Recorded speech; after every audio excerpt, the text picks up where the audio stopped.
जय माता दी, जय माँ कामाख्या, जय श्री महाकाल महाराज। आजकल मैं जो अपनी आँखों से देख रहा हूँ सच्ची घटना कि बहुत से मनुष्य पति पत्नी विवाह होने के बाद गर्भ में कन्या आ जाती है तो उसे मरवा देते हैं, गर्भ में ही उसकी हत्या कर देते हैं और गर्भ में ही मतलब पैदा होने के पहले ही उसका सब क्रियाकर्म कर देते हैं। ऐसा करने से उन दोनों का बुद्ध खराब हो जाता है, क्योंकि बुद्ध कन्या का प्रतीक है। और जब बुद्ध खराब हो जाता है तो शुक्र भी खराब होता है, यानी शुक्र यानी कि धन लक्ष्मी वो नाराज हो जाती है, क्योंकि एक कन्या बड़ी होकर के लड़की का रूप धारण करती है और वही स्त्री बनकर के किसी की बहू बनती है, पत्नी बनती है, तो वह शुक्र का रूप धारण कर लेती जब जवान हो जाती है। तो एक बुद्ध यानी कि कन्या, और कन्या को आपने भ्रूण हत्या में परिवर्तन कर दिया तो ये मान करके चलें देवी श्राप आपको लग जाता है। ऐसे मनुष्य को अक्षम्य अपराध की श्रेणी में माना गया है। और जब बुद्ध खराब होता है तो वह बुद्धि खराब करता है, और जब बुद्धि खराब हो जाती है तो शुभ लाभ भी खराब हो जाते हैं और रिद्धि सिद्धि भी चली जाती है। और देवी माँ तो नाराज हो ही जाती है, कुल देवी भी नाराज होती है, लक्ष्मी भी नाराज होती है। यानी सिर्फ एक लड़की की हत्या करने से, वो भी गर्भ में अजन्मी, आपको बुद्ध खराब हो जाता है, आपका शुक्र खराब हो जाता है। और जब बुध और शुक्र ये दोनों खराब हो जाते हैं तो धन की कमी होने लगती है,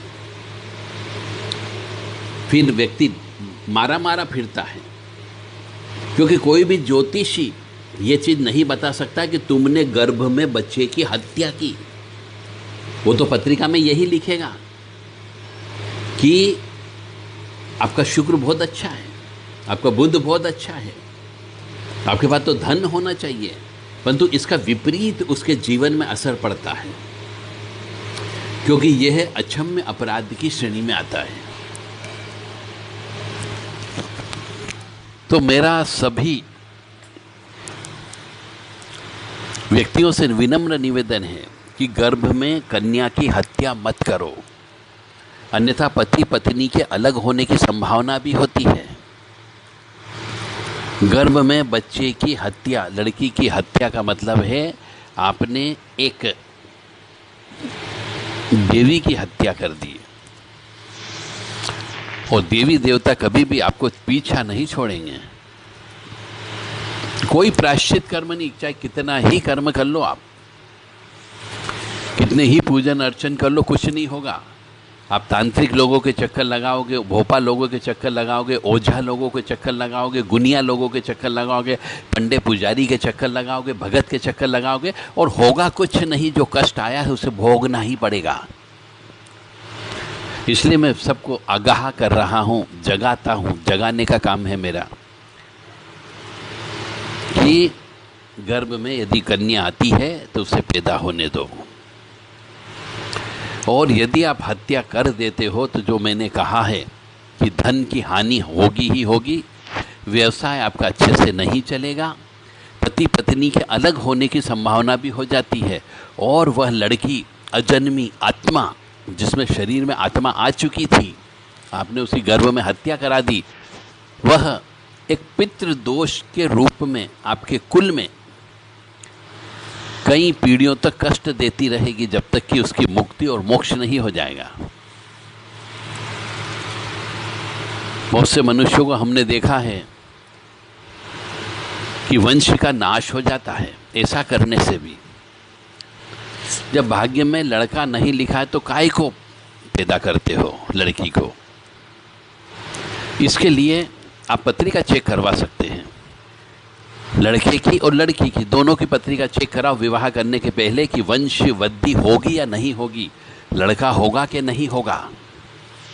उसके बाद विवाह करो। और यदि विवाह कर लिया है बिना पत्रिका मिलाए या बिना इस बात की सोचे तो जो भाग्य में है उसे स्वीकार करो, परंतु भ्रूण हत्या मत करो। क्योंकि ऐसा कई व्यक्ति हमारे पास में आए हैं और आज भी मैं अपनी आंखों से देखता हूँ कि गर्भ में कन्या आने पर उसकी हत्या करवा देते हैं, गर्भ गिरवा देते हैं, डीएनसी करवा लेते हैं और उसके बाद में उनके यहाँ पे कष्ट आना प्रारंभ हो जाते, जो कभी जन्म पत्रिका में देखने को नहीं मिल सकते हैं, वह भी कष्ट उनको भोगना पड़ते हैं। यानी सबसे बड़ी बात है, पैसे का नुकसान होता है और पति पत्नी के बीच में कटुता आ जाती है, घर में सुख शांति नहीं रहती, क्योंकि वह अदृश्य प्रेत आत्मा घर के अंदर उठापटक करवाती है। पितृदोष न होते हुए भी पितृदोष और प्रेत दोष दोनों की उत्पत्ति हो जाती है। इसलिए गर्भ में बच्चे की हत्या नहीं कराना चाहिए। जिन जिन ने करवाई हो वो मेरे को फीडबैक अवश्य दे कि उनके जीवन में क्या क्या हुआ। जो मैं बोल रहा हूँ ये पूर्णतः सत्य बोल रहा हूँ, क्योंकि मेरे पास ऐसे कम से कम 100 से ज़्यादा केसेस उपलब्ध हैं आज की तारीख में भी कि गर्भ में बच्चे की हत्या कराने की वजह से पति पत्नी में दोनों आज की तारीख में एक ही छत के नीचे रहते हुए भी अलग अलग सोते हैं, उनके बीच में बातचीत नहीं है। और यदि बातचीत है और अच्छे से रह रहे हैं तो उनके यहाँ धन की कमी है, उनका धंधा पानी नहीं चल रहा है, वो ऋण के अंदर जी रहे हैं और बच्चों के विवाह नहीं हो रहे हैं। मतलब इतने ज़्यादा दोष लग जाते हैं कि आप सोच नहीं सकते हो। सिर्फ एक कन्या की गर्भ में हत्या करने से, यानी कि कष्ट को आप स्वयं अपने आप बुलाते हो एक लड़की की हत्या करके, क्योंकि लक्ष्मी तो नाराज होना ही होना है और बुध कन्या है तो बुध भी नाराज होगा और बुध नाराज हो जाएगा तो बुध जो है बुद्धि का प्रतीक है। बुध ग्रह नाराज होने पर बुद्धि खराब होती है, व्यक्ति गलत राह पे चल पड़ता है, गलत जगह पैसे इन्वेस्ट करता है, वहाँ पे बर्बाद हो जाता है। मित्रगण आते वो धोखा दे करके चले जाते हैं, पार्टनर आता है वह धोखा दे करके चला जाता है और स्त्री को बीमारी लग जाती है।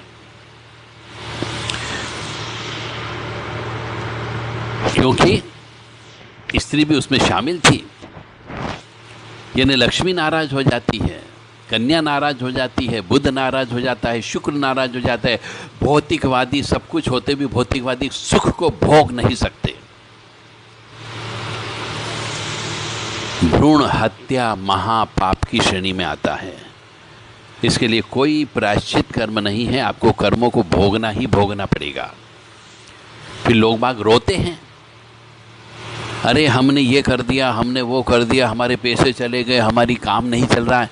तो ये भ्रूण हत्या की वजह से होता है।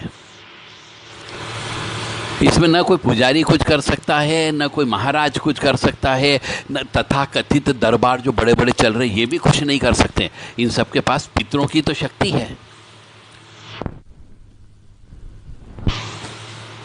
तो कोई कुछ भी नहीं कर सकता, सबको अपने अपने कर्मों का फल भोगना है। जय माता दी, जय मां कामाख्या। कड़वा जरूर है पर सत्य है।